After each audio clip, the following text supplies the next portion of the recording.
Okay, so to bring that to the Rome stuff, like what were the main similarities when you look at was there this kind of stuff where, you know, there was way more homelessness and that kind of shit? Was that like the end of Rome? Like No. what was okay, so it was mainly just the ideological stuff? Like what are the big similarities between what's happening in Rome and what's happening in America? Oh, wow. Or is there tons? There's a lot, and I don't want to be... I don't want to Pessimistic? impose Okay. too much on the history or try to carry too much weight. I mean, the obvious thing is that it can take a long time for an empire to fall.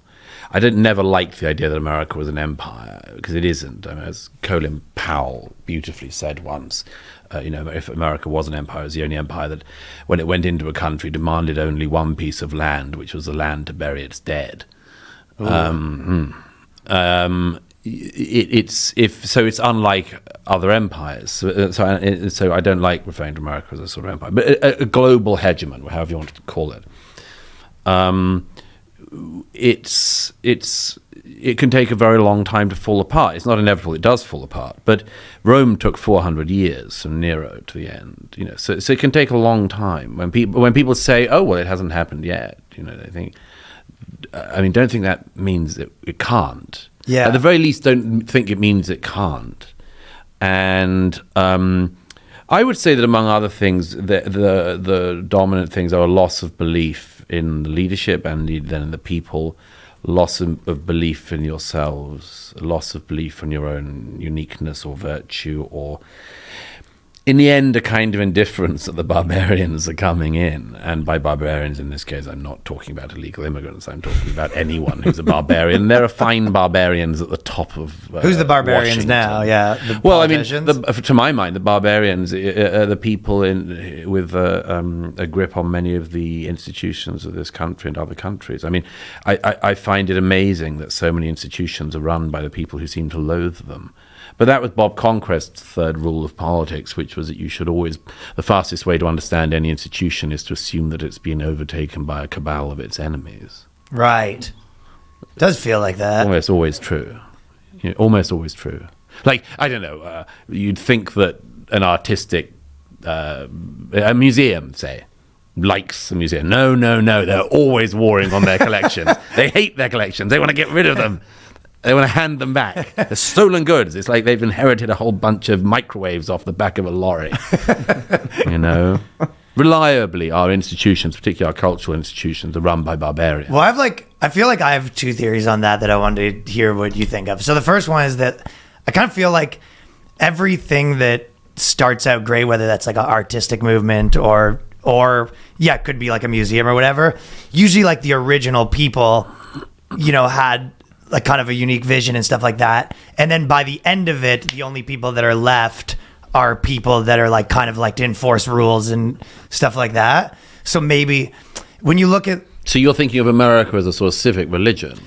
Yeah, and sometimes just the individual like subcultures are a religion, like maybe journalism, like we said, or something like that. But because almost when there's like a new thing, there's you've kind of mentioned that it's very easy to like tear stuff, like people are really into like tearing stuff down instead of building. Yeah. But then also I kind of think of like if you start a company now, right? Like every new company is almost like a little sliver between two things that already exist. Mm-hmm. Like it's very hard to start like the biggest grocery store now, right? Right. So all the main roads are there, all the main cities are there. So there's All the main roads aren't there. But you know what I mean the infrastructure. Drivable roads. The infrastructure. I guess the like predominant infrastructure. Infrastructure is appalling. Okay, so maybe I'm with Elon Musk on this, right? It's insane. It's insane how bad the infrastructure is. Well, the only thing you could do is tear it down, I guess, at that point. So no, or you do do new stuff.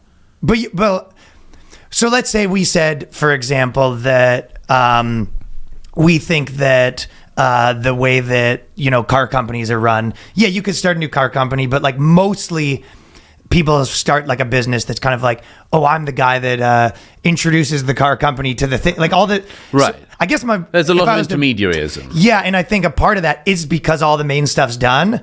Like in some ways, my theory was that maybe that's why there's so much tearing stuff down, because the way that in terms of like thought, in terms of like ideologies, like people just kind of find there's very few like new stuff. So maybe in like later empire stages, like all the main stuff's been done, so people, it's like use your brain to tear Right. stuff down as opposed to build new stuff because there's all the main Yes. stuff's built. Does that make sense? Well, Is that does. stupid? It's somewhere between the two.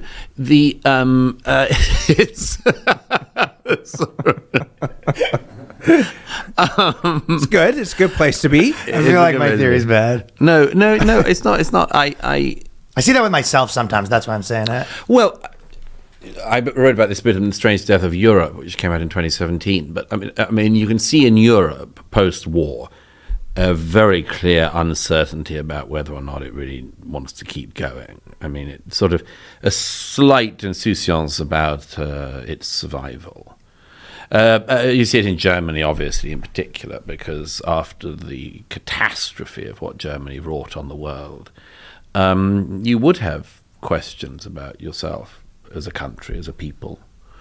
I don't know why that should have so incredibly strongly tainted everyone else, but it did.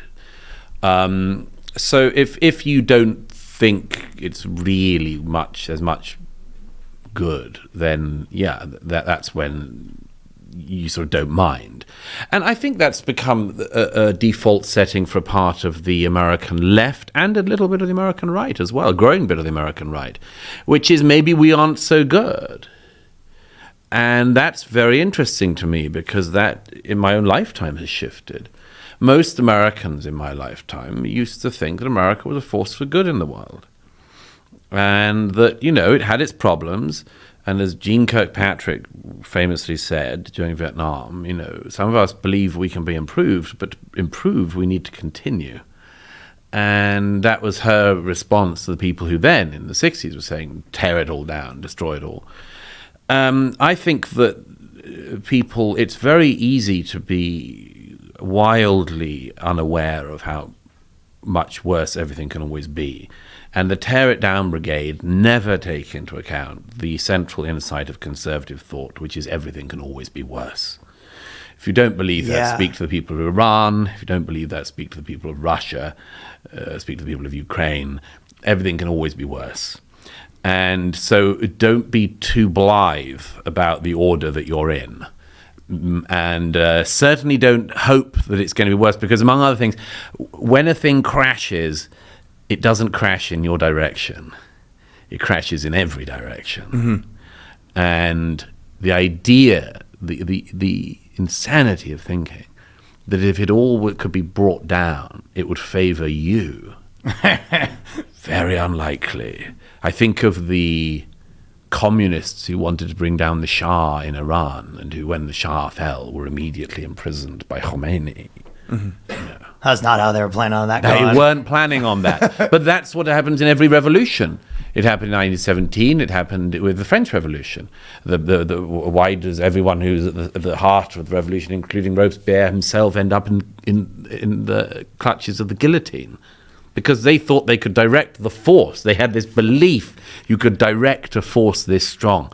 You've no chance. Especially when you're like a rich guy, like if the guys that are, Rich guy- worth $10 million being like, let's get this revolution happening. You're like, they're going to kill you. Oh, yeah. Yeah, it reminds me of a friend in the UK who tried to convert to Judaism some years ago and stopped at one point. Stopped eventually because she said that she would become a very bad Jew, and she thought that would be worse than being a bad Christian, which was an interesting insight of hers. But she also stopped trying to convert because her rabbi in her synagogue in Brighton, which is a very liberal city on the south coast of England, was a lesbian who preached a sermon in favor of the anti-Israel forces in Israel, including Hamas, I think. And my friend ended up screaming at the rabbi after the service, say, "You stupid dyke! You're a Jew and you're a leser. You'd be first against the wall." Yeah. So I think that's an important thing to keep in mind. There are a lot of Where it's like they're fighting for feminism and everything, and you have no idea how bad it is everywhere else, and you think it's bad here. Oh, I mean, by the way, that's another thing of our time, which is the total collapse of international context. The wild, the sort of, it can't be worse. Nothing could be worse. It couldn't be a more oppressive society. It is. Oh, I can show you a whole pile of places.